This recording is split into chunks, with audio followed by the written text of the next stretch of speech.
السلام عليكم ورحمة الله تعالى وبركاته. Our lesson is about today conversation 16. عشر كلمات كسابسي conversation 16 wadasheekeysiga 16 ee buugga labaad. Excuse me, do you have a watch? Yes, I have. Excuse me, garale, how do you have a watch? Maadada saacad. Yes, I have. How one haya. Excuse me, garale, how do you have a watch? Maadada saacad. Yes, I have. Excuse me, do you have a watch? Yes, I have. Can you tell me the time? Yes, of course, I can. Can you tell me the time? ما دي شيء كرتا وقتها. Yes, of course, ها طبعا. I can وانا وذا. Can you tell me the time? Yes, of course, I can. What time is it now? It is at 10 minutes past 7 o'clock. What time is it now? وقتها هذا وايمسا. It is at 10 past 7 o'clock. What mirror?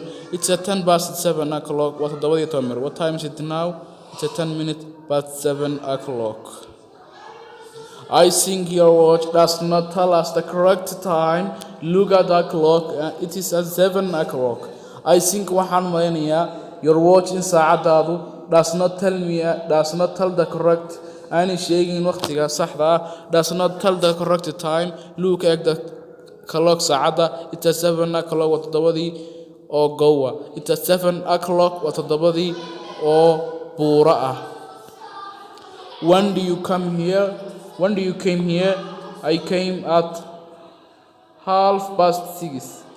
I came here at 6:30. When do you come here? Goorma halkan timi? I come here halkan waxaan imi at 6:30. lixdii iyo barkii baan imi. 6:30. Thank you, mahadsanid. No problem, dhibi ma jirto. Thank you, mahadsanid. No problem, dhibi ma jirto. Thank you, no problem. Thank you, no problem.